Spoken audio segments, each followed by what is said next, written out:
السلام علیکم ورحمۃ اللہ وبرکاتہ۔ الحمد للہ رب العالمین والعاقبۃ للمتقین والصلاة والسلام علی اشرف الانبیاء والمرسلین نبینا محمد وعلی آلہ وصحبہ اجمعین ومن تبعہم بإحسان الی یوم الدین، اما بعد۔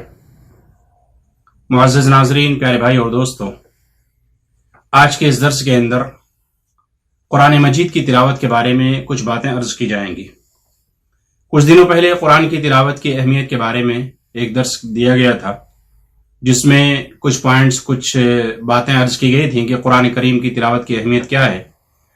آج اسی درس کو آگے بڑھاتے ہوئے کہ قرآن کریم جس کو اللہ رب العالمین نے رمضان کے مبارک مہینے کے اندر نازل فرمایا، وہ قرآن مقدس جو رمضان کے مبارک مہینے کی مبارک رات میں نازل ہوا، شہر رمضان الذی انزل فیہ القرآن ھدی للناس، رمضان کے مہینے میں اس قرآن کا نزول ہوا جو قرآن لوگوں کے لیے ہدایت ہے، لوگوں کے لیے مارگدرشک ہے۔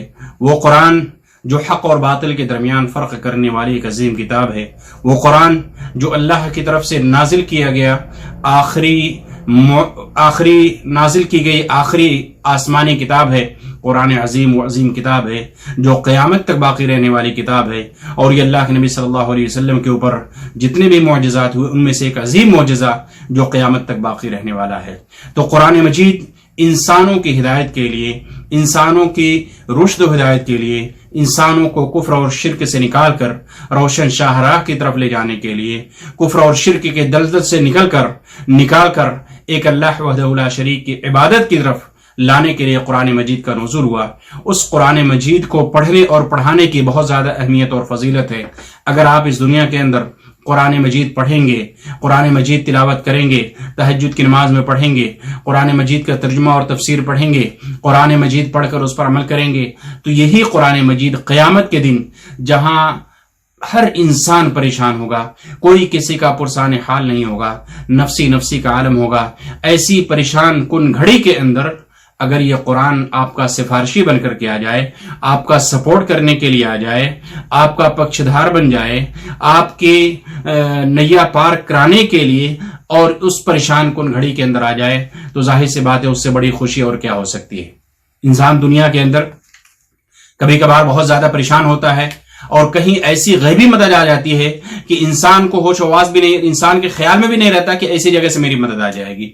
تو یہ قرآن مجید کا پڑھنا اور پڑھانا بھی، قرآن مجید کی تلاوت، یہ قیامت کے دن پڑھنے والے کے حق میں یہ قرآن سفارشی بن کر کے آئے گا، قرآن آپ کے لیے حجت بن کر کے آئے گا۔ فیصلہ آپ کیجیے کہ قرآن آپ کے حق میں حجت بنے، آپ کے خلاف حجت بنے۔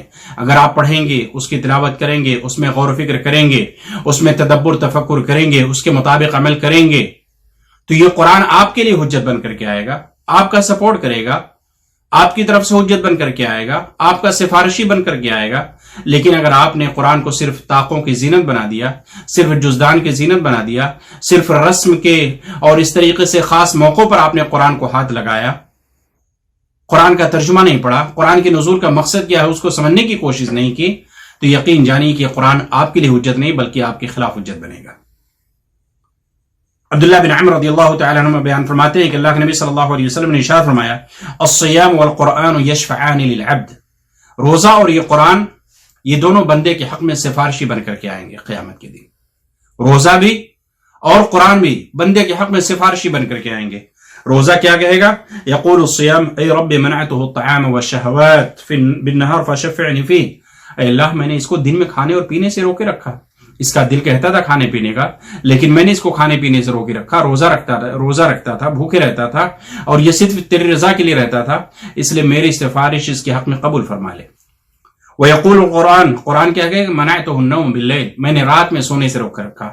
یہاں پہ ایک بات غور کرنے کی، عام حالات میں بھی آپ تلاوت کیجئے، لیکن رات کے اندر یعنی تہجد کی نماز میں اٹھ کر قرآن پڑھنا یہ اللہ تعالیٰ کو بہت زیادہ محبوب ہے۔ لمبی تلاوت کرنا، لمبے قیام کرنا، اسی لیے اللہ کے نبی صلی اللہ علیہ وسلم نے رات کا ذکر کیا کہ یقول القرآن منعته النوم باللیل، میں نے رات میں سونے سے اس کو روک کے رکھا، رات میں سوتا نہیں، اٹھ کے تہجد کی نماز پڑھتا تھا، لمبی نمازیں پڑھتا تھا، تلاوت کرتا تھا۔ فشفعنی فیہ، تو میری سفارش اس بندے کے حق میں قبول فرما لے۔ تو اللہ کے نبی صلی اللہ علیہ وسلم نے آگے بیان فرمایا فیشفعان، تو دونوں کی سفارش اس بندے کے حق میں قبول کر لی جائے گی۔ اللہ اکبر۔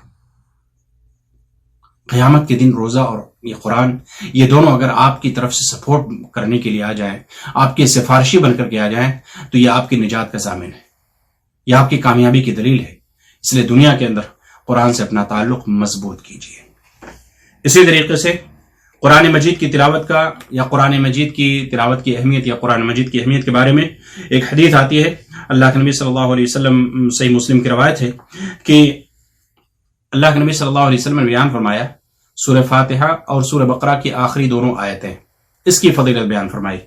ابن عباس رضی اللہ تعالیٰ عنہ کہتے ہیں، بینما جبریل قاعد عند النبی صلی اللہ علیہ وسلم سمع نقیضا من فوقه، کہ جبریل صلی اللہ علیہ وسلم آپ صلی اللہ علیہ وسلم کے پاس بیٹھے ہوئے تھے، اتنی میں ایک اوپر سے یعنی آواز سنائی، جیسے دروازہ وغیرہ کھلتا ہے اس طریقے سے آواز سنائی دی۔ فرفع راسه فقال هذا باب من السماء فتح اليوم لم يفتح قط، تو اپنے سر کو اوپر اٹھایا اور دیکھا، کہا کہ یہ تو آسمان کا دروازہ ہے جو آج کھولا جا رہا ہے، اس کے پہلے کبھی بھی نہیں کھولا گیا۔ فنزل منه ملک، تو ایک فرشتہ نازل ہوا، فقال هذا ملک نزل الى الارض لم ينزل قط الى اليوم، اور کہا کہ یہ فرشتہ جو آج نازل ہو رہا ہے یہ کبھی بھی زمین پر نازل نہیں ہوا، آج پہلی بار نازل ہو رہا ہے۔ فسلم وقال، سلام کیا اور کہا، ابشر بنورین اوتیتہما لم یؤتہما نبی قبلک، دو نور، دو روشنی کی، دو نور کی بشارت دی اس فرشتے نے۔ ابشر بنورین، دو نور کی بشارت دی، لم یؤتہما نبی قبلک، جو آپ سے پہلے کسی نبی کو نہیں دی گئی۔ یہ بھی آپ صلی اللہ علیہ وسلم کی خصوصیت، یہ بھی آپ کی خصوصیت کہ آپ سے پہلے کسی نبی کو یہ دونوں نور، یہ دونوں روشنی نہیں دی گئی، دونوں نور نہیں دیا گیا۔ وہ کیا ہے؟ فاتحۃ الکتاب و خواتیم سورۃ البقرہ، سورۃ الفاتحہ اور سورہ بقرہ کی آخری دونوں آیتیں، و خواتیم سورۃ البقرہ، سورۃ الفاتحہ جو ہر نماز کے اندر ہر رکعت میں پڑھی جاتی ہے، اور سورہ بقرہ کی آخری دونوں آیتیں، آمن الرسول بما، و خواتیم سورۃ البقرہ اور سورہ بقرہ کی آخری، لن تقرأ بحرف منهما الا اعطیتہ۔ سورہ بقرہ کی آخری آیت میں کیا انسان پڑھتا ہے؟ غفرانک ربنا والیک المصیر، اور ربنا ولا تحمل علينا اصرا كما حملته على الذين من قبلنا ربنا لا تؤاخذنا ان نسينا واخطانا۔ آپ صلی اللہ علیہ وسلم کہتے ہیں الا اعطیتہ، ان دونوں سورہ فاتحہ کے اندر اور سورہ بقرہ کے آخری میں جو بھی سوال کرو گے، یعنی پڑھنے کے بعد جو بھی تمہارا مسئلہ ہوگا، جو بھی مانگو گے، اللہ رب العالمین اس کو پورا کرے گا۔ سورہ فاتحہ کے اندر ہم کیا مانتے ہیں؟ اہدنا الصراط المستقیم، صراط مستقیم کی ہم دعا کرتے ہیں اللہ رب العالمین سے، وہ صراط مستقیم جن پر اللہ رب العالمین کا انعام ہوا، جن پر اللہ تعالیٰ نے انعام نازل فرمایا۔ وہ کون لوگ ہیں؟ وہ انبیاء ہیں، صدیقین ہیں، صالحین ہیں، شہداء ہیں۔ ایسے نیک لوگوں کے راستے کی انسان دعا کرتا ہے نماز کے اندر، اہدنا الصراط المستقیم۔ تو اگر آپ پڑھیں گے، دعا کریں گے، تو اللہ رب العالمین آپ کی اس دعا کو قبول کرے گا۔ اسی طریقے سے سورہ بقرہ کی آخری آیت، ربنا لا تؤاخذنا ان نسينا واخطانا ربنا ولا تحمل علينا اصرا كما حملته على الذين من قبلنا ربنا ولا تحملنا ما لا طاقة لنا به۔ یہ ساری دعائیں انسان کرتا ہے، غفرانك ربنا واليك المصير واعف عنا واغفر لنا وارحمنا انت مولانا فانصرنا على القوم الكافرين۔ تو بندہ جب یہ سب دعائیں کرتا ہے، اللہ مجھے معاف کر دے، اللہ میری مغفرت فرما دے، اللہ میری خطاؤں پہ تو میری پکڑ نہ کرنا، تو اللہ کے نبی صلی اللہ علیہ وسلم کہتے ہیں لم تقرأ بحرف منهما الا اعطیتہ، ان دونوں میں سے جس حرف کو بھی تم نے پڑھا، یعنی جو بھی ان دونوں کے اندر ہے، تم سوال کرو گے، تم پڑھو گے، مانگو گے اللہ رب العالمین سے، اللہ تعالیٰ تمہاری مانگ کو پوری کر دے گا۔ سبحان اللہ، کتنی عظیم فضیلت ہے۔ صحیح مسلم کی روایت ہے، حدیث نمبر 1877 نمبر کی حدیث ہے۔ تو قرآن کریم کی تلاوت کی اہمیت، اس میں تدبر کرنا، غور و فکر کرنا، پڑھنا، اس کا ترجمہ پڑھنا، اس کی تفسیر پڑھنا، اس کے مطابق عمل کرنا، یہی مطلوب ہے، اور یہی اس کے نزول کا مقصد ہے، یہی اس کے نزول کا مقصد ہے کہ انسان پڑھے، جو اللہ کا پیغام ہے اس کے بارے میں جانے، پہچانے اور اس پر عمل کرے۔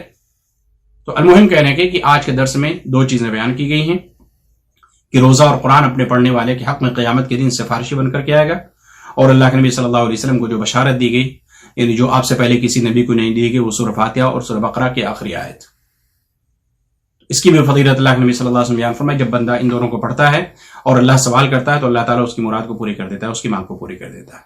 اس لیے ہمیں چاہیے کہ ہم قرآن مجید کے ساتھ اپنے تعلقات کو مضبوط کریں۔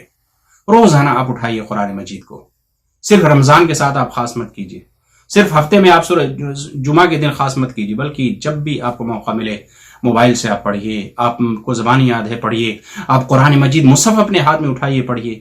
یقین جانیے کہ جب آپ اپنے رب سے کلام کر رہے ہوتے ہیں، یعنی قرآن مجید کا پڑھنا گویا کہ آپ اپنے رب سے ہم کلام ہو رہے ہیں، اپنے رب سے گفتگو کر رہے ہیں، اپنے رب کے پیغام کو پڑھ رہے ہیں. اس لیے اس سے دور مت ہوئیے، اس سے دور اختیار مت کیجیے. قرآن مجید سے دور ہو جائیں گے، اللہ رب العالمین آپ کو بہت دور ڈال دے گا، بہت دور کے اندھیروں میں چلے جائیں گے. اس لیے قرآن سے قریب رہیے، قرآن کو پڑھ کر اس کے مطابق زندگی گزاری. اللہ تعالیٰ مجھے اور آپ کو کہنے سننے سے عمل کرنے کی توفیق عطا فرمائے. اللہ رب العالمین ہم تمام لوگوں کو تلاوت قرآن کے ساتھ ساتھ اس میں غور و فکر کرنے، ترجمہ اور تفسیر کے ساتھ پڑھنے اور پھر اس پر عمل کرنے کی اللہ تعالیٰ توفیق عطا فرمائے. آمین ثم آمین. وصلی اللہ تعالی علی نبینا محمد وعلی آلہ وصحبہ اجمعین. والسلام علیکم ورحمۃ اللہ وبرکاتہ.